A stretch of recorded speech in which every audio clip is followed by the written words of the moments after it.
الزلالة وكل زلالة في النار. أعوذ بالله من الشيطان الرجيم. بسم الله الرحمن الرحيم. سنريهم آياتنا في الآفاق وفي أنفسهم حتى يتبين لهم أنه الحق. اللہ رب العزت فرماتے ہیں کہ ہم جلد ان لوگوں کو اپنی نشانیاں آفاق میں یعنی آسمانوں میں کائنات میں دکھائیں گے. ویسے افق کہتے ہیں کہ اگر دور ہم دیکھیں جہاں پہ ہمیں محسوس ہوتا ہے کہ زمین و آسمان مل رہے ہیں اسے کہتے ہیں آفاق. تو یہاں اس سے مراد یہ بھی ہے آسمانوں میں زمینوں میں کائنات میں، یعنی اللہ تعالیٰ کہتے ہیں کہ اس یونیورس میں ہم اپنی نشانیاں انہیں جلد دکھائیں گے، اور پھر ان کی اپنی ذات کے اندر، ان کے اپنے نفس کے اندر، ان کے اپنے جی کے اندر، اور پھر یہ سب کہیں گے کہ حق جو ہے وہ واضح ہو گیا، یعنی اللہ کا قرآن اور محمد صلی اللہ علیہ وسلم کا فرمان یہ حق ہے. اب کیسے دکھائیں گے؟ جو سائنس نے، ٹیکنالوجی نے، علم نے ترقی کی ہے، لوگوں کے علم میں اضافہ ہوا ہے، تو وہ واقعہ ہی نشانیاں سامنے آ رہی ہیں. مثال کے طور پہ انسان کی اپنی ذات میں جو نشانیاں ہیں، انسان ایک دن میں اپنی آنکھ 12,000 مرتبہ جھپکتا ہے. یعنی ایک بندہ دن میں کم از کم 12,000 مرتبہ اپنی آنکھ کو جھپکتا ہے. اگر ہم اپنے ہاتھ سے دوسرے ہاتھ کو 12,000 مرتبہ رگڑیں تو شاید ہماری کھال اتر جائے، لیکن اتنی دفعہ آنکھ جھپکنے سے ہمارا جو ڈیلا ہے، جو اتری ہے، اسے کچھ بھی نہیں ہوتا. اللہ نے اس کے اندر ایسا سولوشن، ایسا لیکوڈ رکھا ہے جس کی بنا پہ اتنی دفعہ آنکھ جھپکنے سے کچھ نہیں ہوتا. اچھا، اسی لیکوڈ کی تھوڑی سی مقدار زیادہ ہو جائے تب بھی کام گڑبڑ ہے، تھوڑی سی کم ہو جائے تب بھی گڑبڑ ہے. کوئی چیز دیکھ لیں. ایسے ہی انسان کا دل ایک دن میں جتنا خون پمپ کرتا ہے، ایک تقریباً اچھا چلنے والا پٹرول پمپ، اس سے اتنا تیل نہیں نکلتا ہوگا جتنا ایک دن میں آپ کا دل جو ہے خون پمپ کرتا ہے. کتنا کرتا ہے؟ دل تقریباً ایک دن میں 1,00,000 مرتبہ دھڑکتا ہے. یعنی اگر کیلکولیشن کی جائے اندازاً بلکہ لاکھ سے بھی اوپر چلا جاتا ہے. 1,00,000 مرتبہ جو ہے نا ایک جوان بندے کا دل ایک دن میں دھڑکتا ہے، اور تقریباً 10,000 لیٹر خون پمپ کرتا ہے دل ایک دن میں. اب اتنا خون اللہ نے ایک ایسی مشینری کے ذریعے پمپ کیا. اچھا، پھر وہ پمپ کہاں پہ کیا ہے؟ ہمارے جسم کی باریک نالیوں میں، شریانوں میں، وریدوں میں، جن کی لمبائی بھی تقریباً 1,00,000 کلومیٹر بنتی ہے. یعنی دل ایک ایسا آرگن ہے تو یہ کام جو کرتا ہے انسانی عقل سے باہر ہے. اور پھر ہر خلیے تک یہ خون پہنچتا ہے. اور ہمارے جسم کے اندر خلیے کتنے ہیں یہ ہماری گنتی سے باہر ہے. 100 ٹریلین کہتے ہیں خلیے ہیں جسم کے اندر، سیل ہے، اور ایک سیل جو ہے مکمل فنکشنل یونٹ ہوتا ہے. اور جب ہم سانس لیتے ہیں، ایک دفعہ سانس لینے سے ہر خلیے تک پھیپھڑے آکسیجن پہنچاتے ہیں، یعنی 100 ٹریلین اور ٹریلین کے اندر 1000 ارب 1 ٹریلین کے اندر جو ہوتے ہیں، یعنی یہ چیزیں جو ہے نا ہماری گنتی سے، ہمارے تصورات سے باہر ہے۔ اور پھیپھڑے تقریباً 23 مرتبہ اندر کو سانس لے کے جاتے ہیں، 2300، اور اتنی مرتبہ باہر نکالتے ہیں۔ یہ کیا انسانی عقل میں آنے والی باتیں ہیں؟ اس لیے اللہ تعالیٰ کہتے ہیں سَنُرِيهِمْ، کہ ہم ان کو دکھائیں گے آیاتنا، اپنی نشانیاں، فی الآفاق، اس کائنات میں، اس یونیورس میں، آسمانوں میں، وفی انفسہم، ان کی اپنی ذات کے اندر بھی۔ تو میرے بھائی ایسے ہی ہمارے گردے جو ہیں یہ دن میں 25 مرتبہ ہمارا ڈائلسس کرتے ہیں۔ یہ جن لوگوں کے گردے خراب ہو جاتے ہیں وہ ہفتے بعد، 15 دن بعد ڈائلسس کرواتے ہیں، اس کے کتنے پیسے دینے پڑتے ہیں۔ اور ہمارے جو ہے نا تقریباً ڈیلی 25 مرتبہ ڈائلسس ہوتا ہے، جس کا ہمیں نہ کوئی پتہ، نہ تکلیف، نہ کوئی بل۔ یہ اس سے بڑی نشانیاں کہ کیا یہ سسٹم خود ہی چل رہے ہیں؟ اگر ہم یہ چلانا بھی چاہیں، ان کو کنٹرول بھی کرنا چاہیں، ہم کر ہی نہیں سکتے، ہمارے یہ بس میں ہی نہیں ہے۔ اب پھر باقی اگر بندہ اپنے جسم میں دیکھتا ہے، انسان کا جسم، یہ ناخن کہاں سے نکلے ہوئے ہیں؟ پھر یہ جو ہمارے بال ہیں یہ کہاں سے نکلے ہوئے ہیں؟ کچھ بال بڑے ہوتے ہیں، کچھ نہیں ہوتے۔ یہ آنکھوں کے بال جہاں ہے ان کی گروتھ رک جاتی ہے، یہ بڑے ہوتے نہیں، کچھ بڑھتے رہتے ہیں، وہ کاٹنے پڑتے ہیں۔ کہاں سے نکل رہے ہیں؟ اور یہ سارا سسٹم کس ہستی نے بنایا ہے؟ پھر اگر انسان اپنی پیدائش کی طرف دیکھے کہ انسان کی پیدائش ایک منی کے قطرے سے ہوئی ہے،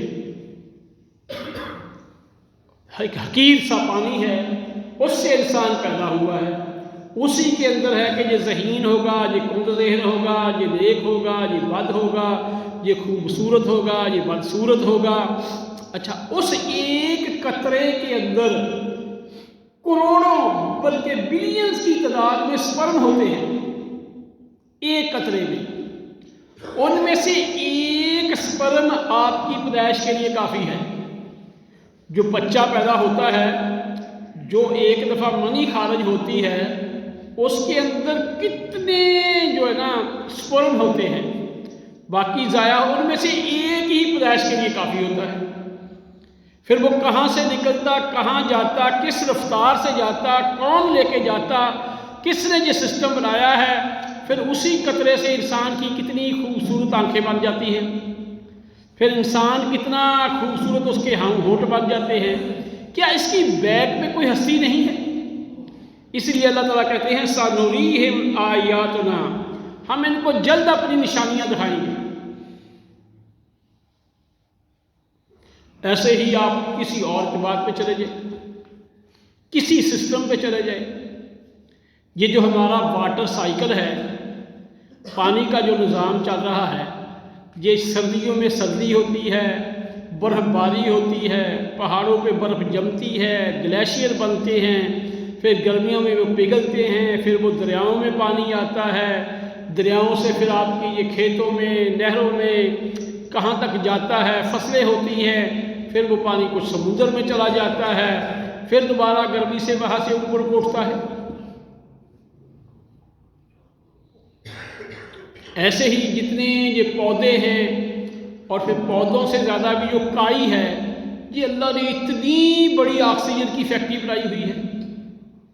آپ کو ہسپتالوں میں چند سلنڈر دینے پڑتے ہیں، وہی آپ بل نہیں دے سکتے، لیکن کتنی انسان بھی، جانور بھی سانس لیتے وقت آکسیجن استعمال کر رہے ہیں۔ بلکہ آکسیجن اتنی اہم ہے کہ جاندار تو ایک طرف، آپ کی یہ جو بے جان چیزیں ہیں، یہ بلڈنگیں، یہ پہاڑ، یہ زمین، اگر آکسیجن صرف چند سیکنڈوں کے لیے ختم ہو جائے، سیکنڈوں کے لیے، ہم سانس تو شاید 1 منٹ روک لیں، لیکن اگر آکسیجن صرف 5 سیکنڈ کے لیے ختم ہو جائے، یہ جتنی ہماری کوٹھیاں ہیں سب جو ہے نا یہ خاک کے ڈھیر بن جائے، ان کا بائنڈنگ کا سسٹم جو ہے نا وہ ختم ہو جائے، یہ جڑی ہوئی یہ سیمنٹ سے یہ سب ختم ہو جائے، یہ پہاڑ ریزہ ہو جائے، یہ زمین کی اوپر والی تہہ کی خاک اڑنے لگ جائے۔ آکسیجن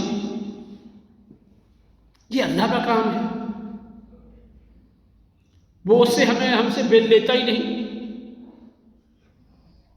پھر اس نے ہر چیز کی پیدائش کا سسٹم رکھا ہوا ہے۔ تو میرے بھائی، اتنا کچھ دیکھنے کے باوجود، جاننے کے باوجود، اس ہستی سے ایک بندہ اشارے پہ، اگر پولیس کا سپاہی، پولیس کے 2 افسر الرٹ کھڑے ہوں تو ڈر کے مارے اشارہ تو کراس نہیں کرتا، لیکن جو ہستی ہے ہی ہے، قیوم ہے، لا تاخذہ سنۃ ولا نوم، نہ جسے اونگ آتی ہے نہ نیند آتی ہے، اس کے ڈر کی بنا پہ وہ باز ہی نہیں آتا، اس کا اسے خیال ہی نہیں ہے۔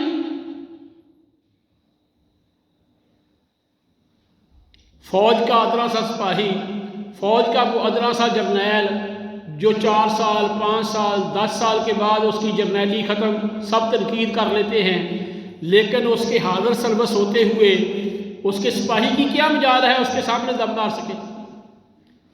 تو جو رب کائنات ہے، جو رب ذوالجلال ہے، تو میرے بھائی ڈرنا تو ایک تو اس کی عظمت کے لیے ہی، جس نے ہمیں اتنا کچھ عطا کیا ہے، تو میرے بھائی تو ہمیں، جیسے کہ کسی نے کہا، جان دی تو دی ہوئی اسی کی تھی، حق تو یہ تھا جو ادا نہ ہوا۔ یعنی اگر ہم اللہ کے رستے میں جان بھی دے دیں تو وہ جان کس نے دی تھی؟ یہ ایسے ہی ہے، مجھے ایک بھائی نے ₹1,00,000 دیا، میں اس کو وہ ₹1,00,000 واپس کر دوں، کیا میرا اس کے اوپر احسان ہوگا؟ احسان تو اس کا ہے، اس نے مجھے ₹1,00,000 دیا تھا، میں نے چند دیر استعمال کیا۔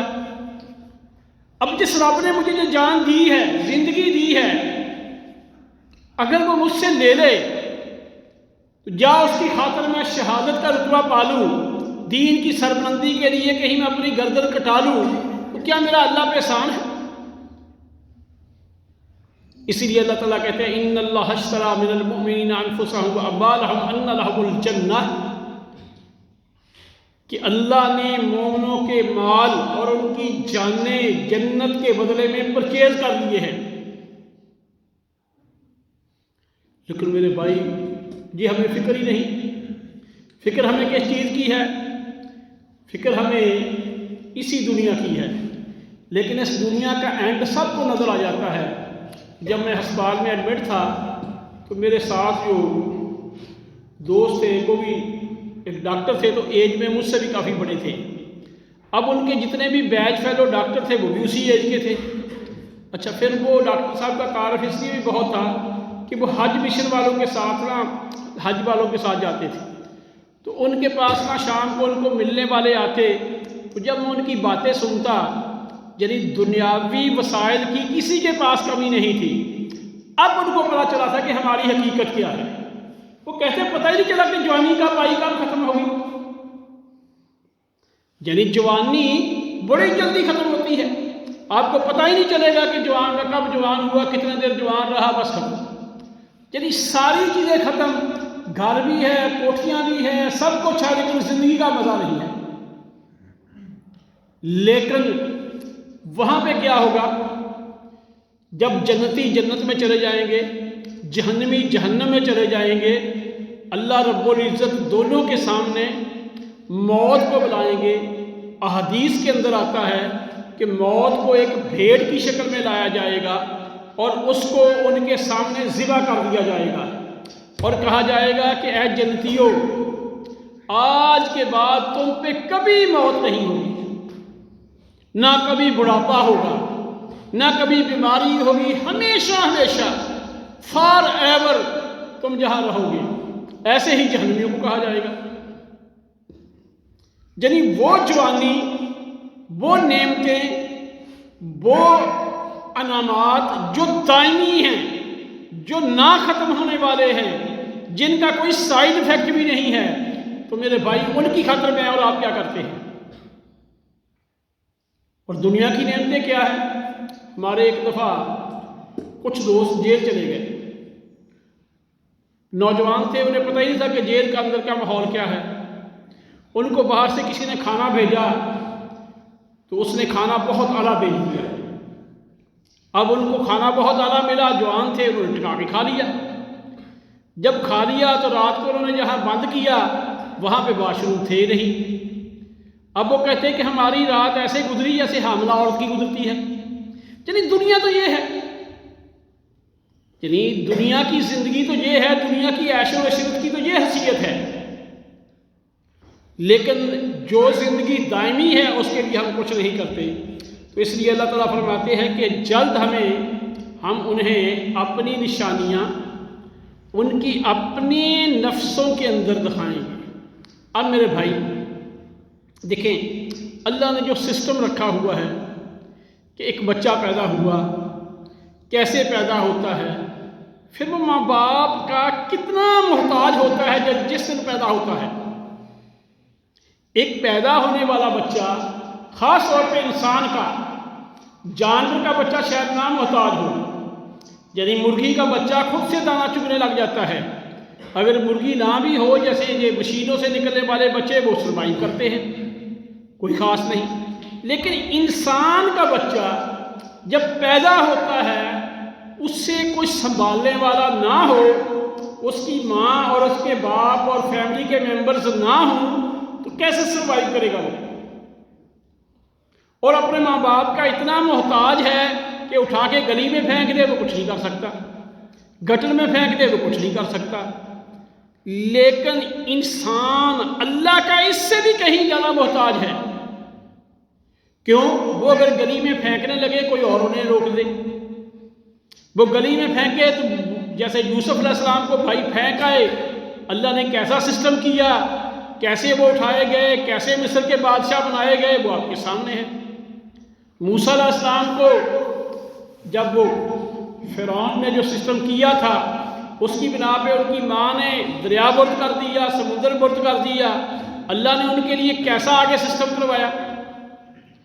یعنی بندہ انسانوں کا اتنا محتاج نہیں جتنا اللہ کا محتاج ہے۔ اور اگر اللہ چاہے کہ اللہ معاف کرے، بندے بڑے سکون سے رہ رہے ہیں، زلزلہ آ جائے تو کیا کرو گے؟ اس لیے اللہ تعالیٰ کہتے ہیں ان اللہ یمسک السماوات والارض ان تزولا، کہ اللہ زمین و آسمان کو تھامے ہوئے ہیں، پکڑے ہوئے ہیں، اپنی گرفت میں رکھے ہوئے ہیں، کہیں یہ ہل نہ جائے۔ وَإِنْ زَالَتَا، اگر اللہ ان کو ہلا دے، تھوڑی سی کہیں پہ جنبش دلا دے، پھر سونامی آ جائے، پھر زلزلہ آ جائے، پھر آپ کی اس کرۂ ارض پہ تباہی مچ جائے، کون روک سکتا ہے؟ کوئی روک سکتا ہے؟ تو میرے بھائی اس ہستی کو ہمیں ماننا چاہیے۔ تو اس لیے اللہ تعالیٰ کہتے ہیں سَنُرِيهِمْ آيَاتِنَا فِي الْآفَاقِ وَفِي أَنفُسِهِمْ حَتَّى يَتَبَيَّنَ لَهُمْ، یہاں تک کہ ان کے لیے واضح ہو جائے أَنَّهُ الْحَقُّ۔ دوسرے میرے بھائی ایک مقام پہ اللہ تعالیٰ کہتے ہیں کہ ان اللہ علی کل شیء قدیر، کہ اللہ ہر چیز پہ قادر ہے۔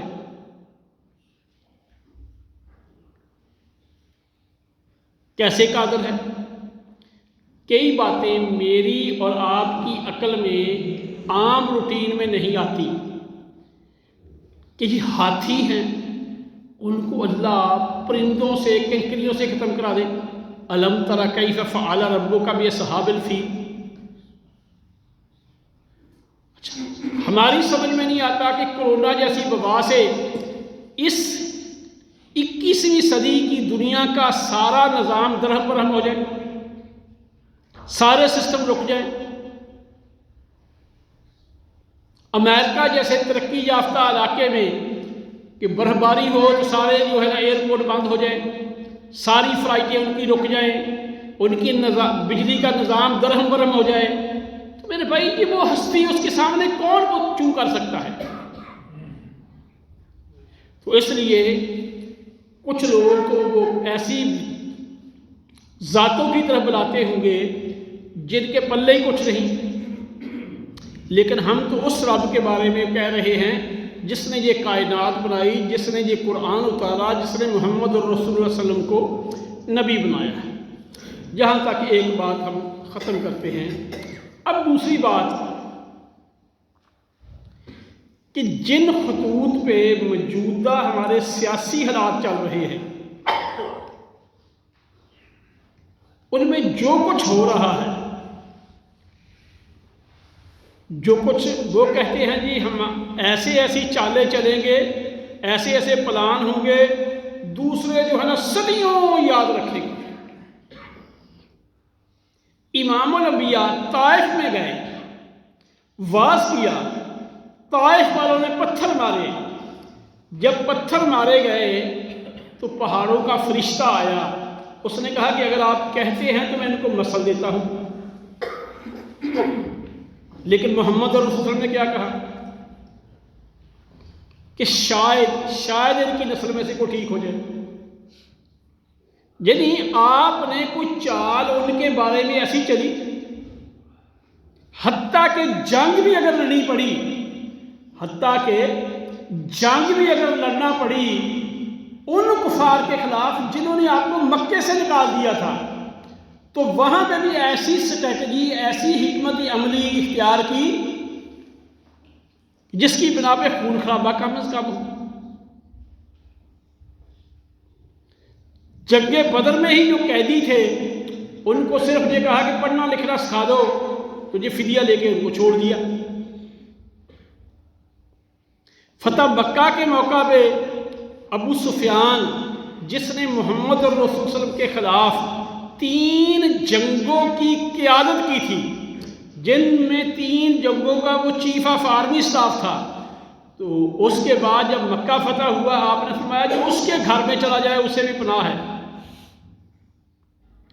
یہ ہوتا ہے بہادر بندے کا کام۔ یہ جن کی یہ کام ہی یہ ہے کہ میں یہ قوم کے بھلے والی باتیں کہاں سے آئی ہیں؟ اسلام میں اپوزیشن کا تصور ہی نہیں ہے۔ رسول اللہ صلی اللہ علیہ وسلم نے فرمایا کہ ایک اگر خلیفہ بن جائے، ایک اگر امیر بن جائے، اس کے بننے کے بعد دوسرا اگر دعویٰ کرے اسے قتل کر دو۔ دیکھیں یہ جو ہمارے ہاں جمہوریت کا سسٹم ہے، یہ اسلام میں جمہوریت ہے، آزادی رائے اور چیز ہے، وہ بھی حق بات کی آزادی، باطل کی آزادی نہیں ہے اسلام میں۔ حق بات کی آزادی جو ہے نا یہ اسلام کے اندر ہے۔ ابو بکر صدیق فوت ہوئے تو حضرت عمر خلیفہ بنے، حضرت عمر شہید ہوئے تو عثمان غنی بنے، عثمان غنی شہید ہوئے تو حضرت علی بنے، حضرت علی شہید ہوئے تو آگے کام چلا۔ یہ کیسے ہے کہ ایک کی زندگی میں وہ زندہ ہے تو درمیان میں کچھ اور کرو؟ یعنی ایسے کاموں پہ پیسے لگانا، آپ کے الیکشن پہ ساری مشینری، چونکہ ہم خود گورنمنٹ آفیسر رہے ہیں تو اس میں بطور پریزائڈنگ افسر بھی کام کیا، بطور ریٹرننگ افسر بھی کام کیا۔ یقین جانیں کہ گورنمنٹ افسر کے لیے یہ الیکشن والی ڈیوٹی جتنی مشکل ہوتی ہے نا، لوگ روتے ہیں، میڈیکل دیتے ہیں کہ ہماری یہ ڈیوٹی کاٹ دو۔ یعنی ان پہ اتنی بھاری ذمہ داری ہوتی ہے، عورتیں روتی ہیں، کیونکہ ہم تو یہ کر کے بھی آئے ہیں تو اور وہ آگے کروائی بھی ہے لوگوں سے۔ یعنی یہ سسٹم ہی اسلام کے اندر نہیں ہے۔ اسلام کے اندر خیر خواہی، بھلائی، دوسروں کی عزت، دوسروں کی رسپیکٹ، تو میرے بھائی اسلام کے اندر تو یہ چیز ہے۔ ہاں اسلام کے اندر خلیفے کا، حکمران کا، یا اس کے انشاءاللہ موقع پہ کبھی دوبارہ بات کریں گے، اب اتنا ٹائم نہیں، لیکن جب ہم نے یہ غیروں کے بنائے ہوئے سسٹم لیے ہیں تو میرے بھائی اس سے ہم ترقی کیسے کریں گے؟ سسٹم انہی میں ترقی ہوتی ہے میرے بھائی جو من جانب اللہ ہوتے ہیں، انہی میں لوگوں کو سکون ہوتا ہے۔ جس کی دو دلیلیں دے کے عمر بن عبد العزیز رحمت اللہ علیہ کے دور میں زکوٰۃ دینے والے تھے، لینے والا کوئی نہیں تھا۔ اور مسلمانوں کو، اب مجھے کنفرم نہیں یا حضرت عمر کے دور کے اندر ہی یا عمر بن عبد العزیز کے دور کی بات ہے شاید، ہر گھرانے کو ہفتے میں گورنمنٹ کی طرف سے، حکومت کی طرف سے ایک بکری ذبح کر کے کھانے کے لیے دی جاتی تھی۔ عمر بن عبد العزیز کہتے ہیں اپنے بیت الوزیر خزانہ کو کہ یہ خزانے میں پیسے کیوں رکھے ہوئے جمع، ان کو تقسیم کرو۔ کہتے جی کر دیے ہیں، کہیں ضرور تو نہیں۔ کہتے جی نوجوانوں کی شادیاں نہیں انہیں دے دو، کہتے دے دیے ہیں۔ فلاں جگہ دے دو، کہتے دے دیے ہیں۔ کہتے جی پھر بھی خزانے میں پیسے ہیں۔ اچھا، کیونکہ فضول کاموں پہ خزانہ نہیں لگتا تھا۔ ہمارے تو اپنے گھروں میں ہی اتنی ہماری چیزیں استعمال میں نہیں ہیں جتنی ہم ضائع کرتے ہیں، اتنی ہماری بیسک نیڈ پہ خرچہ نہیں ہوتا جتنا ویئر اینڈ ٹیئر پہ ہوتا ہے۔ تو کیسے ہم ترقی کریں؟ تو یہ سارے سسٹم میرے بھائی ہمارے خود ساختہ ہیں۔ انسانوں کے بنائے ہوئے نظام کی مثال ایسے ہی ہے کہ انسانوں کا بنایا ہوا نظام انسانوں پہ چلائیں، جیسے گدھے کا بنایا ہوا نظام گدھوں پہ چلے گا۔ یعنی 40 گدھے ہیں، انہیں کہیں کہ آپ کے اوپر ایک گدھے کی حکومت ہو، کیونکہ بتونی میں سے ہے۔ گدھے کے اوپر اگر انسانوں کی حکومت ہو وہ ان سے اشرف ہے۔ تو انسانوں کے اوپر انسانوں کی حکومت قائم کرنا، government of the people, by the people, for the people, تو یہ ساری باتیں میرے بھائی بیوقوف ہیں جن انسانوں کو اس مالک نے بنایا ہے۔ بلکہ جو میں نے آغاز میں باتیں کہی ہیں کہ انسان کی اپنی باڈی میں ہی اتنی چیزیں ہیں کہ ہماری سوچ سے بالا ہیں۔ آخری بات کیا کہ میں نے کہا نا کہ انسان کے جسم کے اندر 100 ٹریلین خلیے ہیں۔ اب ہمیں یہ گنتی نہیں آتی۔ برطانیہ جیسے 30-32 ملک ہوں اور ان میں ساری جگہ پہ درخت لگے ہوئے ہوں، ایک درخت کے 10,000 پتے ہوں، جتنے وہ پتے ہیں نا اس سے مراد ہے 100 ٹریلین۔